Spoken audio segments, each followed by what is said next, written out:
I always felt bad for anybody who's suffering, any being that suffers. So that's how it started. I mean, I'm from a small town, which is now a city called Rourkela. Parents were working with Steel Authority of India, so born and brought up in a small city. And it was a closed community. So we lived in a kind of colony. Only the steel plant employees worked there. My mother also worked in a hospital. So I was really very little when I started going to school in a bicycle. So I think my first instance of seeing something with my own eyes was when I think I was 5 or 6 maybe, when I saw a cow giving birth on my way to school.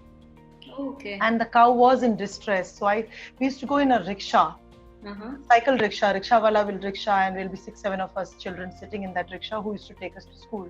So I asked the rickshawala to stop, and I practically, because I could see 2 small little legs coming out from the back, and the cow was in distress. There was a lot of blood coming, and I asked the rickshawala to stop, and I wanted to myself pull that baby out, and he said, no, that's not the way to do it, and actually brought that entire area crowded into that place by me screaming and crying, saying that we have to help this cow, there is a lot of blood, we have to help this cow. Finally, the rickshawala ran to the hospital campus, which was nearby. Some real human doctors came forth, and they really helped the cow with the human suction with which babies are taken out, the vacuum suction.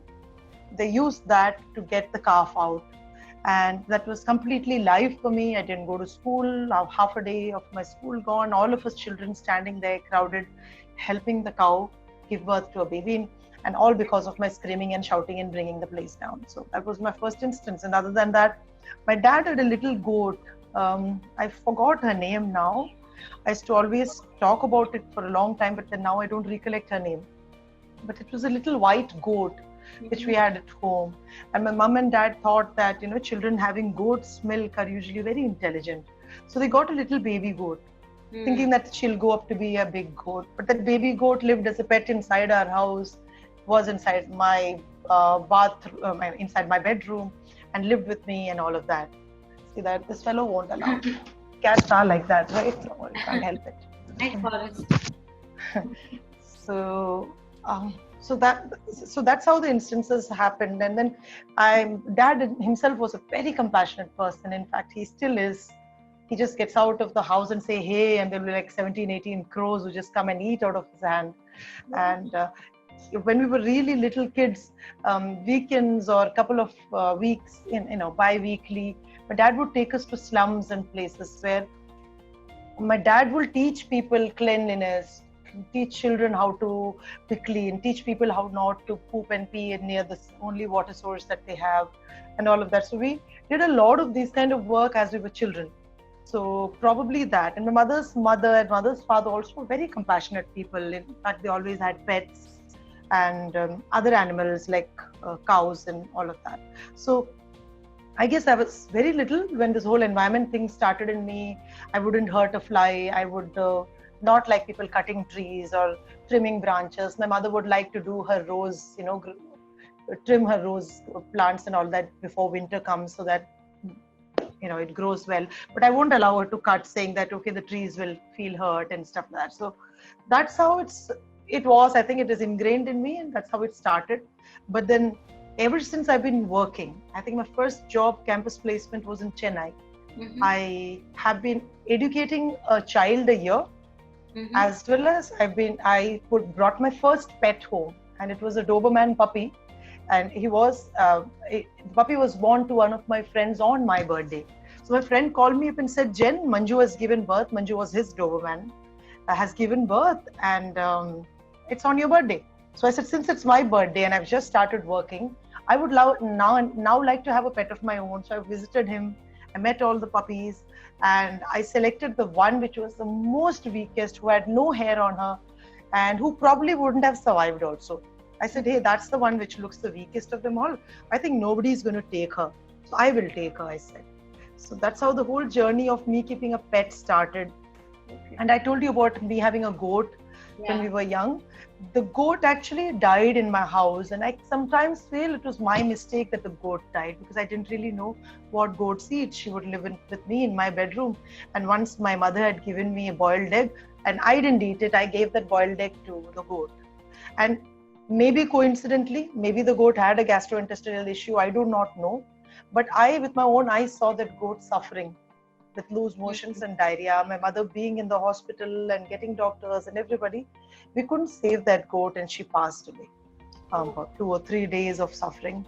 And I'm a self-blamer since then. I kept thinking that probably it's because I gave her that boiled egg. It was actually half. I took a bite and gave the other half. Right. Probably. My mother said no. Usually goats get these diseases. There are many animals who get these diseases. You never know what would have caused it, but it's not you. But then I always felt that, and then we always had dogs. I mean, ancestrally, all my forefathers and my grandfather, dad. So my mother's favorite name was Jackie. So we had Jackie the first, Jackie the second, and Jackie the third. All the three dogs, which from my school principal would gift every time they had their dogs giving birth to puppies. Got it. So always, we've never bought animals. We always adopted, or somebody has gifted or something like that. And then I can never see anybody doing any injuries to animals. So I would take up fights with people. I myself will fall into trouble. Like if a bullock cart is overloaded, I will stop my vehicle, or I will stop my parents from sitting in the scooter with them. I will fight with them, saying that, can you pull this if you were to do it yourself? So how can you do it with so much? So that's the whole background to start off, how I got into it. And rescues, I think it just comes automatically to me. I don't really go doing a rescue saying it's a rescue. I feel it's an animal in trouble, and if not me, who else will help? And at that given point in time, it'll be me there. So I just take it on. Responsible, really suffering, right? I'm afraid to see them suffer. But I've still not been able to push myself and say that, their suffering is more than what I go through mentally or psychologically. So I need to push myself and do my bit. Like, I've not been able to do that. So still I support as someone who's behind the scenes, right?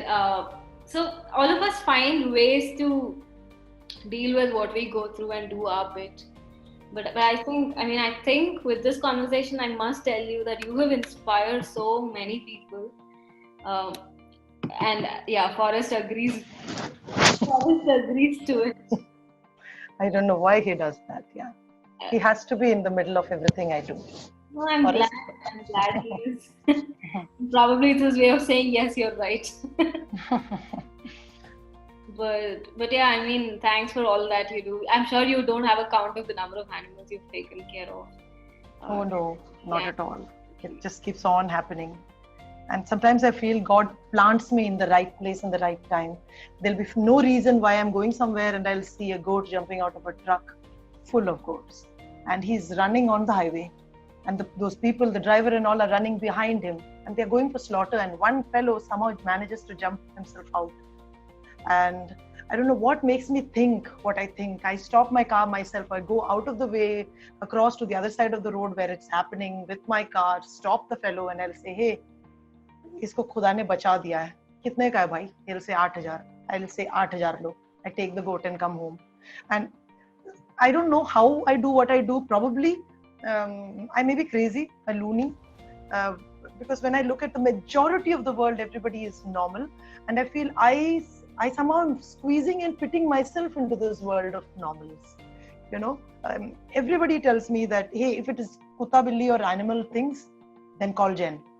But if it is anything normal, even in family discussions, they'll say if it's normal things like constructing a house or something broke or lightning hit or floods in Kerala, my parents had tree top full of water and stuff.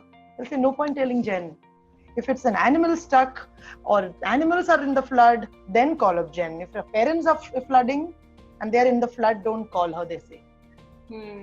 It's not that I don't help or I don't do anything. It's just that I feel humans have a voice. They can express, they can pick up a phone, talk, call. A lot of people will come, helicopters will come. But for animals, there is very, very few people. That's the reason why I kind of took up vegan evangelism a big time. I worked very closely with Fiapo and other people, and individually too. If I sit in a restaurant also to eat, in a client dinner, I make sure I open my iPad and talk something about veganism, illegal slaughterhouses, something like that, so people understand. Even if 10 people hear me, 9 people spit at me, at least one person will think, let me not eat meat.